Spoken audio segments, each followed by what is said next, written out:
The Garmin Forerunner 55 is Garmin's latest entry-level running watch, equipped with a GPS and almost all the other sensors you could think of. It's very popular among runners, but considering all the things it can do, is it really just for them? Let's find out.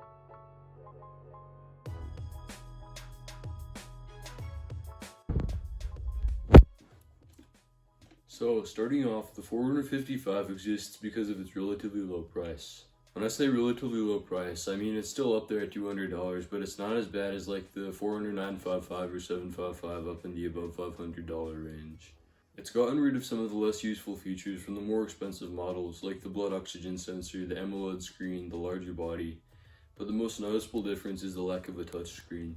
It gets around 2 weeks of battery life per charge, and now that it's the track off season and I haven't been using its GPS for running as much anymore, it's been getting even more than that.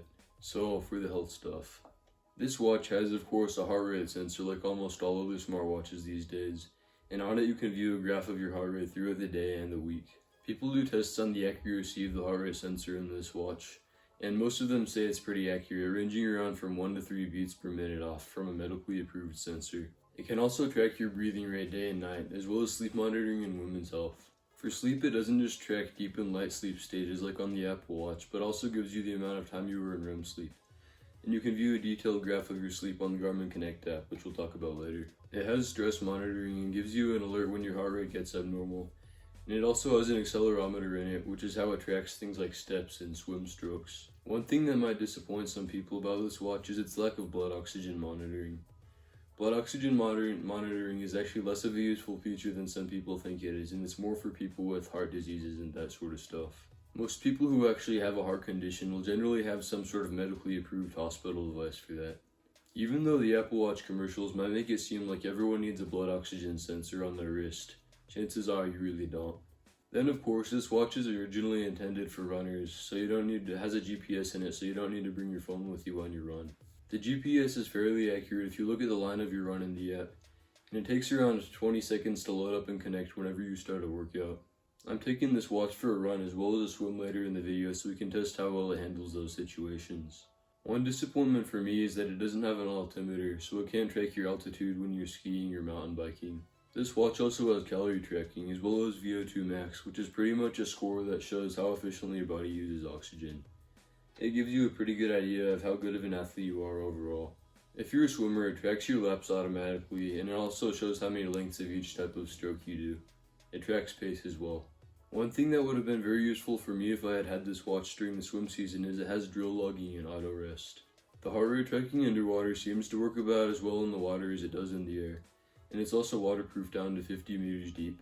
It supports all kinds of activities, like the ones that are installed on my watch right now are the run, pool swim, track run, bike, walk, cardio, treadmill, HIIT, and kayaking. Now for the Garmin Connect App. The Garmin Connect App is how your phone pairs to your watch, and it's where you can view things like graphs, health metrics, and workout pages. After an outdoor activity such as kayaking, running, or hiking, you can go on there and view a detailed map with a line of everywhere you went, with different overlays for different colors of lines that display things like where your heart rate was up, where your pace was up, or where your elevation was. This is where you can check your sleep, install new apps, and view advanced metrics. The Garmin Forerunner 55 does not have a touchscreen, which might seem very annoying, especially for those of you who might be coming from Samsung or Apple Watches. But the button navigation system is pretty self-explanatory and gets the job done, and one bonus from not having a touch display is the extremely durable screen. You hold this button to get the control center, you use these two buttons to move up and down on a page, you use this one to turn on the backlight, and you use the screen one to stop or start a workout. You memorize what the buttons do pretty fast, and it can do almost everything that a touchscreen navigation system can do. The screen isn't always lit up like an Apple Watch, but the stuff is always there. It's like the light can be turned off, but the screen is still turned on, so you can see it in direct sunlight, and if you're in a dark room, you can turn on the backlight and still see it. The display also lacks some of the smooth animations you see on some of the other Garmin watches like the Garmin Venue, but if you're really an athlete of any sort, you probably won't care about that sort of stuff as much. The diameter of the watch is 42 millimeters and it's pretty thin, not creating huge protrusion from the wrist. It's got a pretty easy to use adjustable band. Now it's time to take this watch for a run, but first I want to sum up my experience with this watch as a runner. I got this watch about 3 months ago at the beginning of the track season when I joined the team at my high school. And I'm in the distance squad, so pretty much I'm one of the people who runs in the 1 mile, 2 mile, and occasionally the 800. This watch did everything it needed to. So let's do this.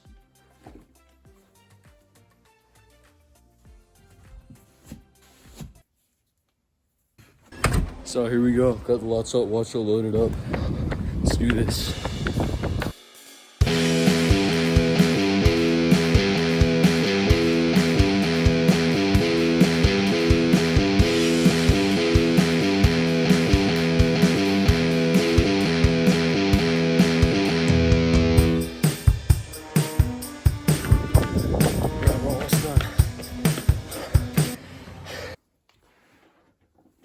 So that run did not go as well as expected, even considering this is my first run after taking a 2-week break after the track season, but let's analyze the data. So right here we can go into the Garmin Connect App. And right here we can see the run. Any activity will show up right on the homepage. This was only a 2.35 mile run, going at a pretty slow pace, but this is still usable data. So here we've got our map of the run. We can see a little line going around. That's the path where I went on the run. If you look right here, you can see how the line is almost on point with the road, which means it's pretty accurate. As you can see, there's some areas where the line is hotter, some areas where the line is colder. Pretty much the more reddish looking areas are the areas where I was going faster, and bluish areas are where I was going slower. You can also change the layer so it shows a higher heart rate or higher elevation or pretty much anything else. Going here, we can also see our splits, how fast we went on each mile. As you can see, it was a pretty slow run. You can see graphs of the heart rate, cadence, elevation throughout. You notice how detailed this is. You can go on any graph and see right, drag your finger along, you can see the pace at any individual point in the run. So I've been swimming for 2 seasons now. I joined when I was a freshman and now it's the end of sophomore year.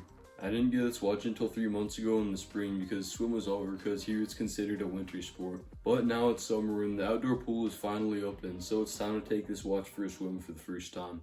Alright, so we're heading over to the pool right now.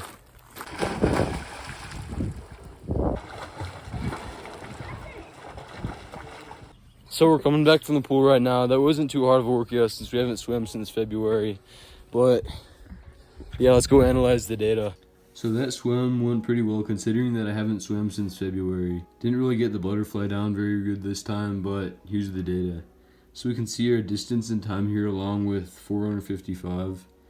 We can see all of the splits and other data, and then there's these graphs here where we can see our pace, our strokes, our heart rate, and our swolf, whatever swolf is. That's probably a special Garmin thing.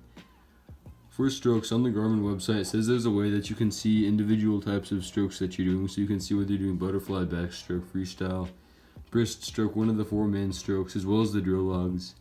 But I do not know how to get to that, so here's just a graph of how many strokes on each length.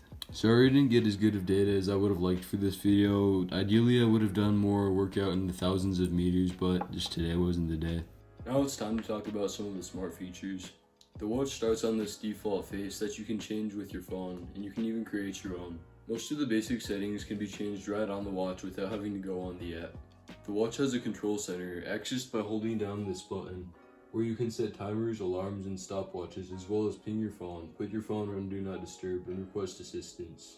Pretty much what the request assistance feature does is whenever you get in trouble or something like that, you can use it and it'll text all of your relatives or anyone who you flagged as an emergency contact. If you go down below the watch face, this is where you will access all of your widgets. You can customize these to be in any order, and you can also install third-party ones from the Connect IQ store like Strava or AccuWeather.